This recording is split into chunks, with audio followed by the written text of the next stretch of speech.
We'll chant first 5 stanzas. Shri Bhagavan Uvacha Maya Saktamanah Partha Yogam Yunjanmadashrayah Asamshayam Samagram Mam Yathajñasyasi Tachrunu Jnanam teham savijnanam idam vakshyamya sheshatah yajñātvā neha bhūyonyat jñātavyamavashishyate manushyanam sahasreshu kaschit yatati siddhaye yatatāmapi siddhānam Chinmaya vetti tattvataha bhumirapo nalo vayu khammano buddhirevacha ahankara iti yamme binna prakritirashtadha apareyamitastvanyam prakritim viddhi me param jiva bhutam mahabhaho Yayedam dharyate jagat.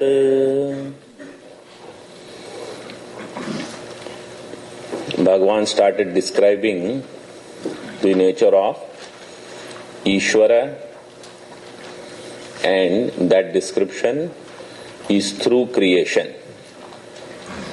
So what is creation will be talked about here, and who is the creator will also be talked in these 6 chapters, beginning from chapter 7 to 12.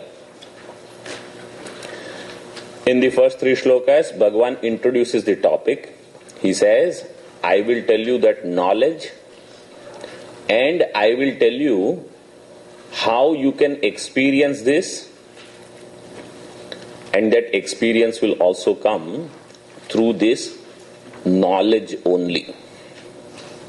That I will tell you. Jnanam teham savijnanam idam vakshyami asheshatah. And I will tell you everything without leaving anything behind. And by that you will know me doubtlessly, asamshayam, and samagram, in totality. So generally we say, I know about God, I know this, I know that. That is fractional knowledge, partial knowledge. It is not complete knowledge. So Bhagavan says, I will tell you who I am. And in the 3rd shloka he said, why not many people know this? So many people they strive, but very few they actually can make it. So, among the masses, there are very few to begin with who actually strive to know this in reality. And we had seen some of the reasons. One is a lack of enough effort. Second is, while we are moving on this path, there are either enough temptations. We get distracted. And even if we are putting forth right effort, if we are not distracted, if we do not have the correct means of knowledge, we will think whatever I know is correct. Or whatever that I have understood.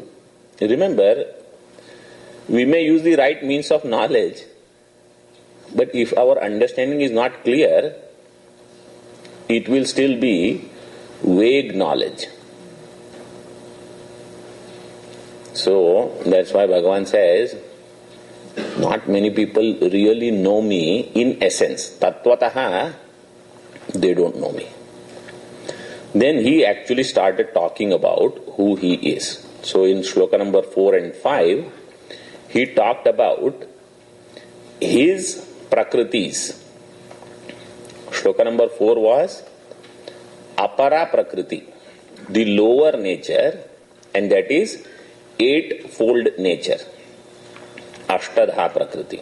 So the 5 elements: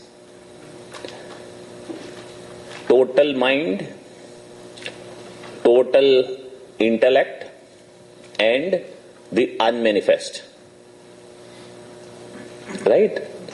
Mind, intellect, and ahankara, these words were used, but we have to understand it is not individual mind, individual intellect, individual ego, because the topic is of creation, srishti.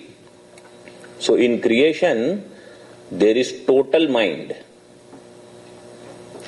total intellect, mahat tattva, and the total ahankara known as avyakta. So this is the lower nature. And what is the higher nature? Para Prakriti. So Bhagavan said, Jiva Bhutam Param. The higher nature is the one which takes up the expression of life in the form of Jiva. That is the higher nature. So by lower nature we can understand all these material, matter.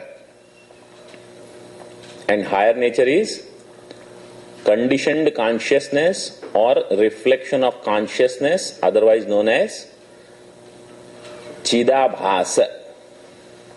I don't know if I used that word in the last class. Chidabhasa. The reflection of consciousness.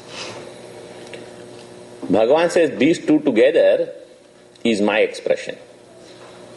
Now sometimes people ask, in Hinduism, what is this importance of 18 number? Now you know the answer. The Jiva, 1, and eightfold Prakriti. So 1 and 8 is 18. And what is the world if we want to summarize? It is this 1 and 8, that's all. The expression of consciousness, the experiencer, and the eightfold is experienced. That's all is the world. If we want to summarize the whole universe, what is it? There is experiencer and there is experience, that's all. There is nothing else.